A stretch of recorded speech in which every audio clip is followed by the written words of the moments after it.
श्रीनाथादिगुरुत्रयं गणपतिं पीठत्रयं भैरवं सिद्धौघं बटुकत्रयं पदयुगं दूतीक्रमं मण्डलम् वीरान्द्वयष्टचतुष्कषष्ठिनवकं वीरावली पञ्चकम् श्रीमन्मालिनी मंत्रराजसहितं वंदे गुरोर्मंडलम।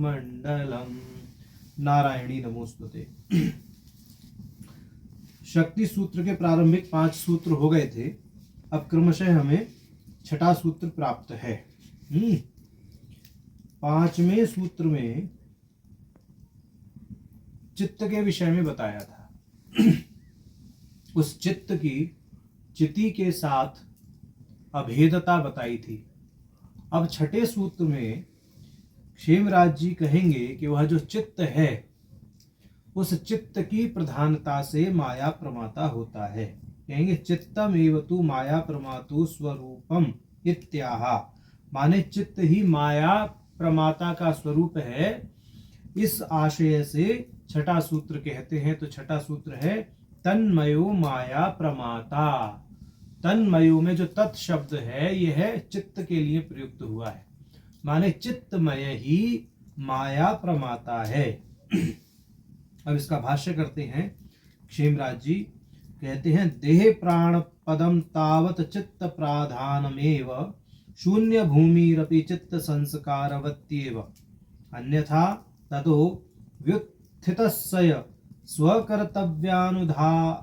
स्वकर्तव्यानुधावना भावः स्यात् इति चित्तमय एव माय्यः प्रमाता।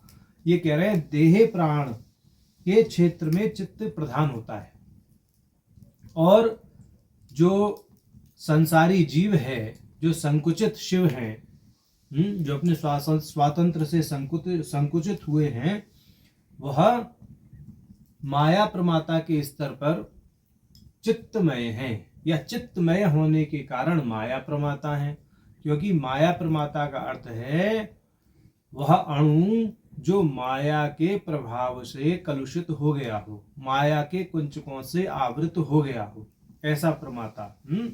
माया से नीचे 5 कंचुक, उन 5 कंचुकों के नीचे क्रमशः पुरुष, प्रकृति, बुद्धि, अहंकार, मन, ये सब है। सांख्यों जैसी प्रक्रिया है माने नीचे पृथ्वी तक तत्वों की। तो ये कह रहे हैं कि ये जो चित्त प्रधान माया प्रमाता है, इस माया प्रमाता में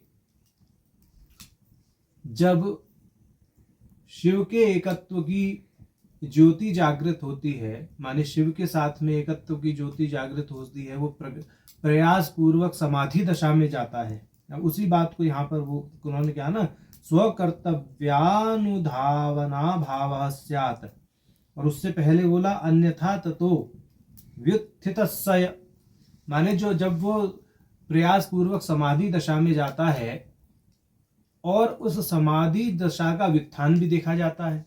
माने समाधि सतत तो नहीं लगती, कुछ समय के लिए समाधि लगी, फिर वह व्युत्थान दशा में माने अपनी जीव दशा में वापस आ गया।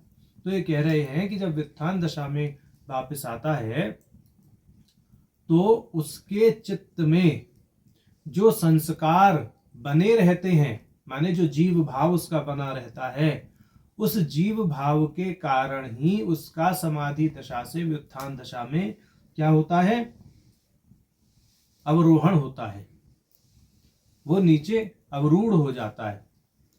उस बात को यहाँ पर इन्होंने कहा है। अमुनेव आशयेन शिव सूत्रेषु वस्तु वृत्तानुसारेण चैतन्यमात्मा इति सूत्र इत्यभिधाय माया प्रमातृ लक्षणावसरे पुनः चित्तमात्मा इत्युक्तम। तो ये कह रहे हैं कि जो शिव सूत्र में आत्मा के लक्षण 2 सूत्रों में कहे गए हैं, एक तो चैतन्यमात्मा और दूसरा चित्तम आत्मा। जो चैतन्यमात्मा है वह तो चिति की प्रधानता से कहा गया है, वह एकमात्र प्रकाश स्वरूप जो शिव है, जो समष्टि माने इस तरह से करिए, समष्टि की दृष्टि से चैतन्य महात्मा सूत्र कहा गया है। ठीक, और माया प्रमात्र लक्षणावसरे पुनः, और चित्त की प्रधानता से, माया प्रमाता की प्रधानता से क्या कहा गया है? चित्तमात्मा इत्युक्तम, चित्तमात्मा, यह सूत्र वहां बताया गया है। तो कहने का अर्थ यह है कि वस्तुतः जो परम शिव है वह एक ही है, प्रकाश स्वरूप है। जब वह विश्व की सृष्टि करते हैं तो उस विश्व की सृष्टि करने के बाद वह जीव के रूप में अवतरित होते हैं। उस सृष्टि का माने लीला पूर्वक वह उपभोग भी करते हैं, वह सृष्टि को बनाते भी हैं और सृष्टि का अपनी स्वातंत्र शक्ति के बल पर उपभोग भी करते हैं। तो उस समय वह जीव के रूप में यानी चित्तमय माया प्रमाता के रूप में स्वयं को अभिव्यक्त करते हैं। वस्तुतः वह चित्तमय माया प्रमाता जो है वह चैतन्य से अभिन्न है। परमात्मा की जो स्वातंत्र शक्ति है, जो भगवती हैं, जो संविद हैं, उन्हीं के बल पर ये सारी लीला होती है। तो जो तन्मयो माया प्रमाता, ये जो सूत्र है यहाँ पर यही समझना चाहिए। यहाँ जो माया है, जो माया परमात्मा की स्वातंत्र शक्ति यानी साक्षात संविद से जो अभिव्यक्त हुई हैं, उस माया शक्ति के प्रभाव में आकर जो चित्तमय शिव हो बनता है वही जीव कहलाता है।